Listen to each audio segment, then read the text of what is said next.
So hey guys, welcome to K Scott. जैसे कि हमने लास्ट एपिसोड में देखा था, गांगटे सियोंजिंग सिटी रहने आ जाता है तो मुन्योंग भी उसके पीछे पीछे आ जाती है। मुन्योंग को वहाँ देख गांगटे काफ़ी ज़्यादा हैरान हो जाता है।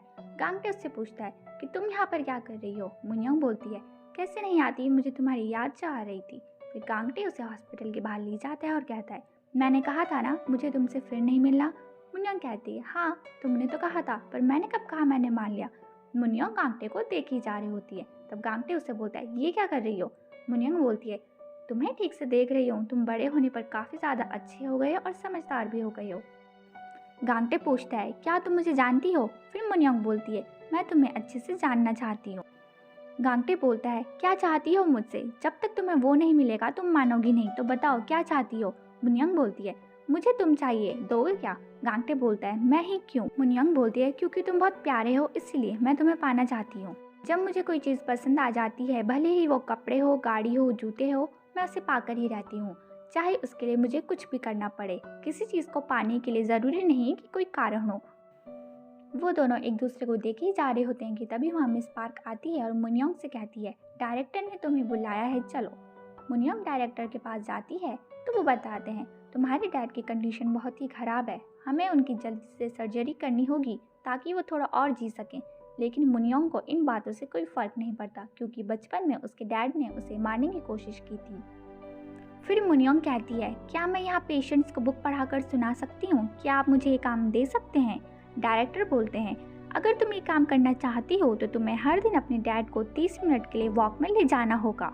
मुन्योंग बोलती है, अगर ये कंडीशन है तो मैं ये काम नहीं करना चाहूँगी। फिर हम देखते हैं गांगटे को जो कपड़े चेंज कर रहा होता है। तभी वहाँ मुन्योंग आ जाती है। मुन्योंग को वहाँ देख गांगटे काफ़ी ज़्यादा हैरान हो जाता है। गांगटे मुन्योंग को कमरे से बाहर निकाल ही रहा होता है कि तभी उन दोनों को नामजोरी देख लेती है और उन दोनों को साथ में देख वो काफ़ी ज़्यादा शॉक्ड हो जाती है। गांगटे मुन्योंग को बाहर निकाल देता है और दरवाज़ा बंद कर देता है। वहीं नामजोरी मुन्योंग को हॉस्पिटल के बाहर ले जाती है कुछ बात करने के लिए। मुन्योंग कहती है, तुम यही चाहती हो ना कि हम ऐसा दिखाएं कि हम एक दूसरे को नहीं जानते। नामजोरी बोलती है, हाँ मैं यही चाहती हूँ। फिर वो पूछती है, गांगटे से तुम्हारा क्या रिश्ता है। मुन्योंग कहती है, मुझे एक बात समझ नहीं आती, लोग किसी भी रिश्ते को एक शब्द में समझाने के लिए कैसे कह सकते हैं। हम जब भी मिले हमने मौत को करीब से देखा और जब सामने आए एक दूसरे को हैरान कर दिया। एक के बाद एक इत्तेफाक के बाद आज हम यहाँ पहुँचे हैं, तो तुम्हें बताओ इस रिश्ते को क्या नाम देना चाहिए। ऐसा कहना बोरिंग होगा ना कि हम एक दूसरे के लिए ही बने हैं। ये सारी बातें सुन नामजोरी काफ़ी ज़्यादा जेलस फील करती है। उसके बाद हम देखते हैं गांगटे को जो काम खत्म कर घर जा रहा होता है। तभी वहाँ पे मुन्योंग अपनी गाड़ी लेकर आ जाती है। वो गांगटे को गाड़ी में बैठने के लिए कहती है, लेकिन वो बैठने से मना कर देता है और कहता है, अपनी मनमानी कर, हमेशा तुम्हें जो चाहिए होता है मिल जाता होगा, पर ये सब मेरे ऊपर नहीं चलेगा। फिर मुन्योंग कहती, ओह अच्छा, तो तुम नखरे करने वालों में से हो, फिर तो बहुत मज़ा आएगा, देखते हैं तुम कब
मुनिया को हमसे शिकायत हो तो अगर वो सच को माने ही ना तो?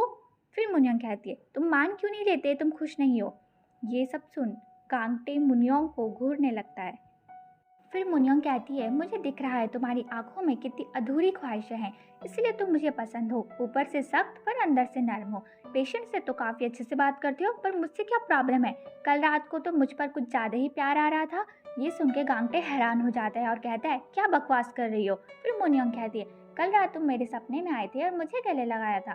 ये सुन गांगटे वहाँ से जा ही रहा होता है कि तभी मुनियोंग जोर से गांगटे को पूछती है, क्या तुम मेरे साथ सोना चाहते हो?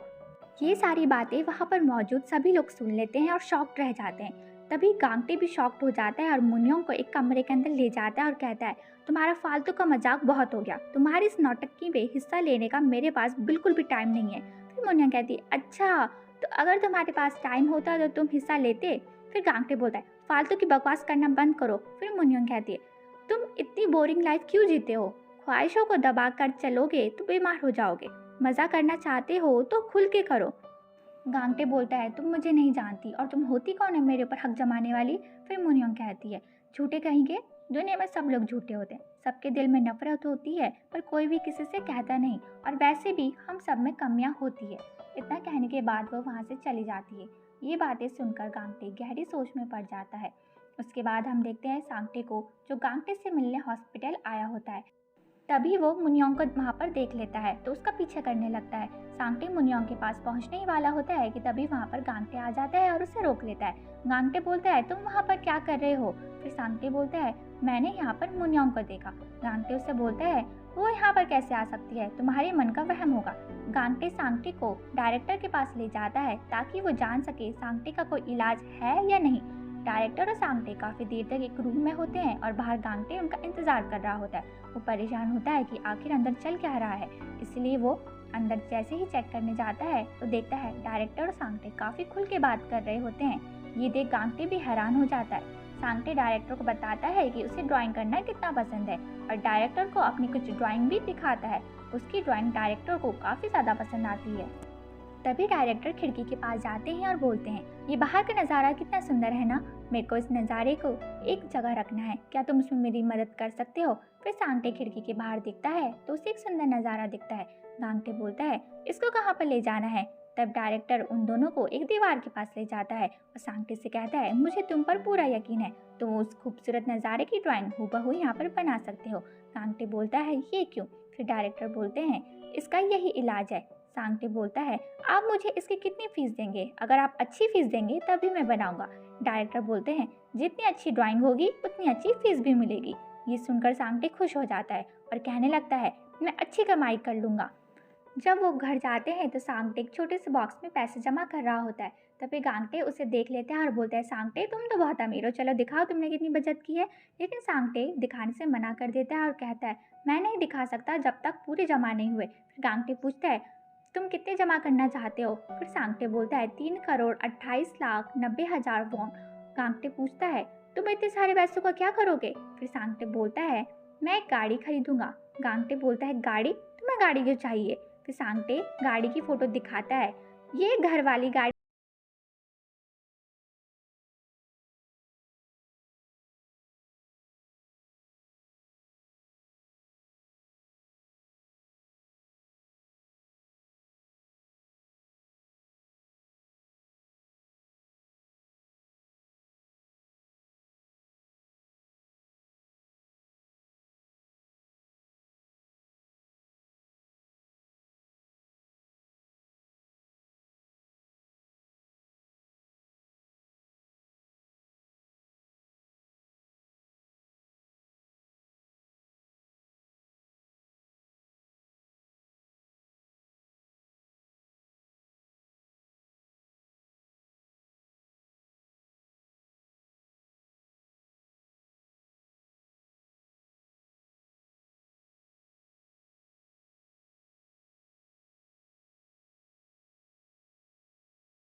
यहाँ पर खत्म हो जाता है।